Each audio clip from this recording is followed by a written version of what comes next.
Kita lanjut ya. Nah, dalam doa Rasulullah SAW yang diajarkan kepada seorang sahabat itu diajarkan gitu ya, doa ya untuk lunas amanah ini gitu ya. Ini sudah pernah saya sampaikan minggu yang lalu ya dalam bincang hikmah sebelumnya. Ya, Allahumma inni a'udzubika minal hammi wal hazan wa a'udzubika minal ajazi wal kasal wa a'udzubika minal jubni wal bukhl wa a'udzubika min ghalabati daini wa qahrir rijal ya. Nah, sekarang pertanyaannya yang udah ikut kemarin gitu, yang udah ikut minggu lalu gitu. Apakah ini doanya sudah dibaca? Bismillah dong ya, dibaca. Karena penyakit-penyakit manusia ya, hal-hal yang menyebabkan persoalan-persoalan dalam kehidupan manusia itu gelisah, sedih, lemah, malas, pengecut, kikir, kemudian beban hutang dan penindasan orang. Maka hutang dan penindasan orang ini bahkan disebutkan oleh Rasulullah SAW itu di akhir. Nah, biasanya yang disebutkan di akhir itu yang paling besar gitu ya. Nah, bahkan bisa jadi beban hutang atau amanah inilah yang menyebabkan yang lain-lainnya gitu ya. Nah, yuk bismillah. Artinya gini. Kenapa saya sertakan ini dalam slide awal saya? Karena ternyata pelajaran tentang lunas amanah itu adalah pelajarannya Nabi gitu loh ya. Jadi kalau bicara tentang apakah Nabi ngajarin kita untuk melunasi amanah? Ya ini gitu kan. Ini kan diajarkan kita. Oke ya. Nah, ini dia. Wah, langsung gitu ya. Celup gitu ya.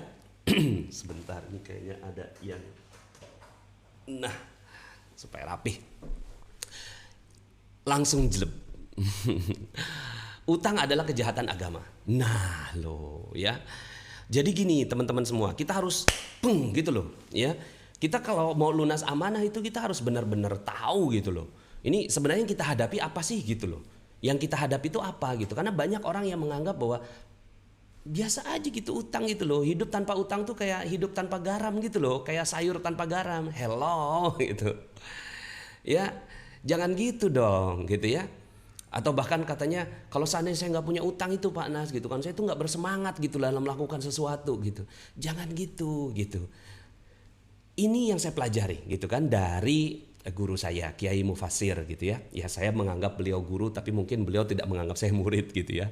Karena jauh sekali saya dari kualifikasi sebagai muridnya beliau. Nah, ini seperti yang saya pelajari dari Kiai Mufassir gitu kan, Ciomas Banten. Utang adalah kejahatan agama. Gitu. Ya. Harus paham itu, harus sadar gitu loh.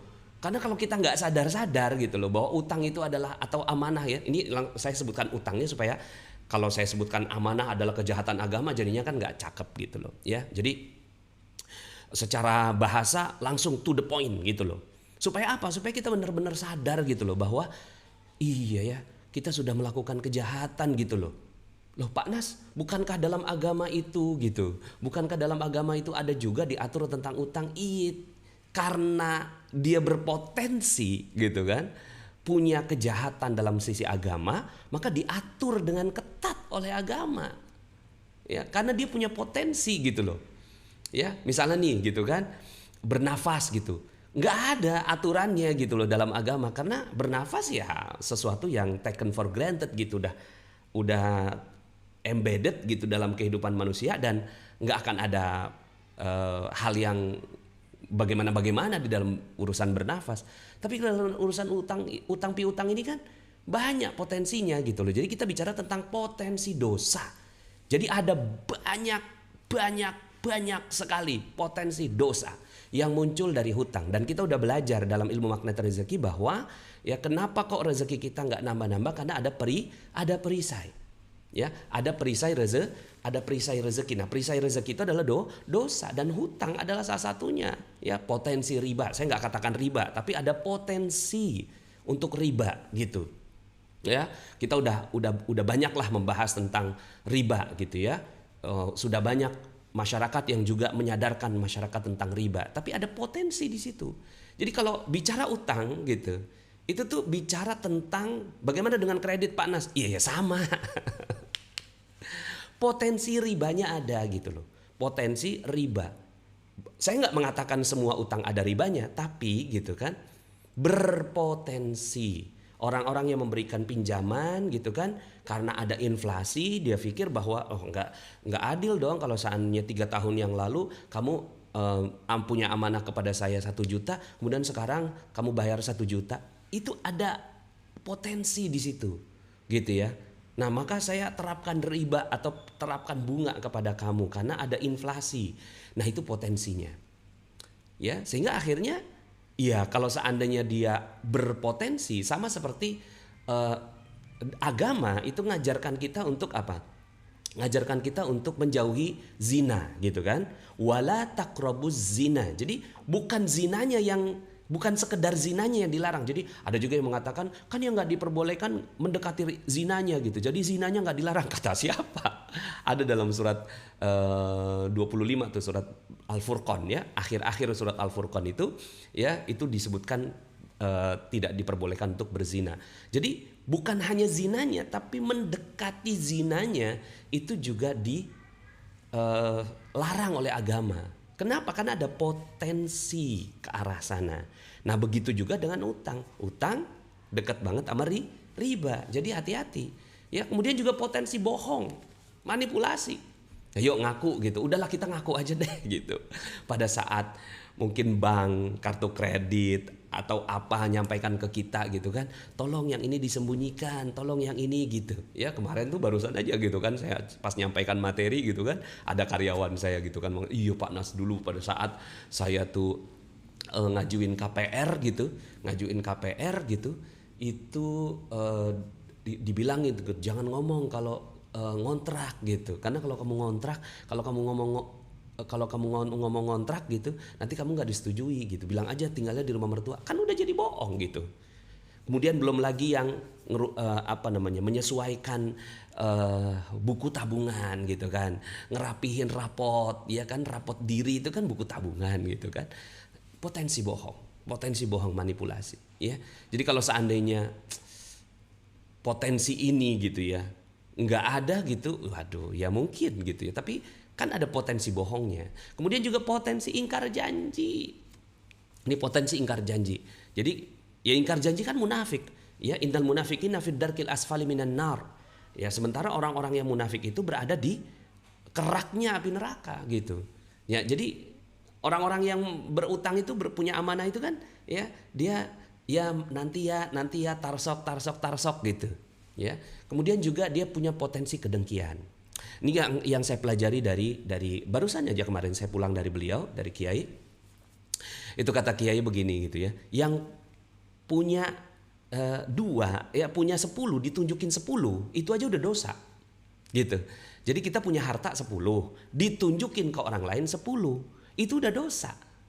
Gitu. Ya itu udah dosa. Kenapa dosa? Karena menimbulkan kedengkian. Karena nggak semua orang gitu loh, nggak semua orang siap untuk melihat orang yang gonta-ganti mobil gitu kan, gonta-ganti HP gitu kan, gonta-ganti yang lain-lain gitu loh. Ya belum semua orang sanggup gitu. Jadi saya juga belajar satu nikmat satu dengki. Jadi ketika kenikmatan kita tunjukkan kepada orang lain itu ada satu kedengkian yang muncul. Gitu. Jadi kalau kita punya harta 10 ditunjukkan ke orang lain 10, maka di situ ada potensi kedengkian. Ada orang yang nggak siap ngelihat harta kita. Nah, yang paling bagus bagaimana? Yang punyanya 10 ditunjukinnya 2 gitu loh. Punyanya 10 gitu, tapi ditunjukin orang-orang ngelihatnya kok kamu kayaknya nggak punya duit gitu kan. Ya udah nggak, emang saya nggak punya duit gitu. Padahal di bawah bantalnya banyak banget duitnya gitu. Ya, nah itu yang bagus kata Kiai gitu kan. Nah kalau utang, ya utang itu kebalikan gitu loh. Orang yang punya amanah itu, ya punyanya 2, ditunjukinnya 10 gitu loh. Dia nggak punya motor, tapi dia beli motor gitu. Ya, dia nggak punya motor dan nggak punya uangnya untuk beli motor. Terus kemudian akhirnya dia mencicil gitu loh.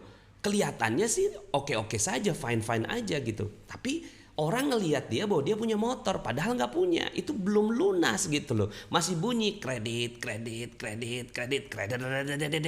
gitu kan, masih bunyi gitu.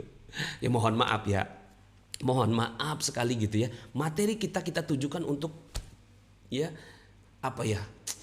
Ayo gitu kan, sadar ini ada kejahatan agama di sini gitu loh. Jangan ngutang lagi. Mbok ya jangan mau gitu, ya kan? Nah, kemudian potensi gurur. Gurur ini panjang angan-angan. Ya, panjang angan-angannya ya kalau seandainya gitu loh, di atas kertas saya bisa bayar gitu loh. Padahal kan belum tentu umur nyampe gitu kan. Jadi ada gurur di situ.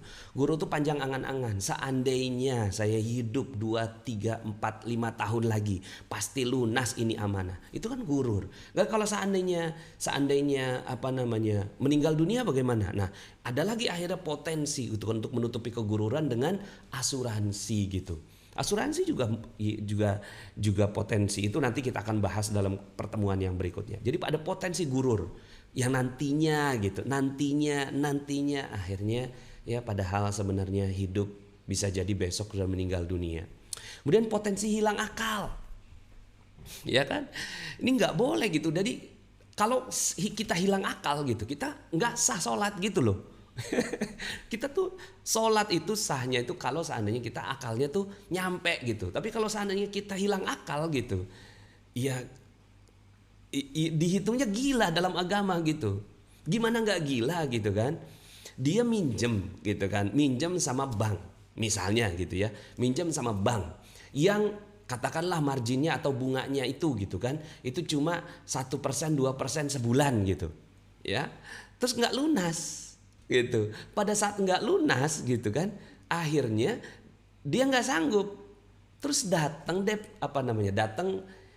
rentenir yang ngasih bunga 10%, 20% per bulan gitu. Kemudian dia pikir gitu, ya udahlah yang ini gitu kan nggak ngasih gitu. Terus kemudian ngambillah dari rentenir. Ini udah hilang akal udah. Dan ini yang sering terjadi, gali lubang, tutup lubang, gali lubang, tutup lubang. Dan akhirnya apa? Ya, sebenarnya kan kalau seandainya kita marginnya sama gitu, itu kan gali lubang, tutup lubang. Tapi kalau marginnya udah lebih besar, itu kan gali lubang, ya, gali sumur, tutup lubang gitu loh. Gali sumur, tutup lubang. Jadi hilang akal kita, gitu ya. Berikutnya adalah potensi nggak bisa tidur. Potensi nggak tenang, potensi nggak bisa tidur. Dalam agama gitu ya, ketidaktenangan itu juga bagian dari dosa.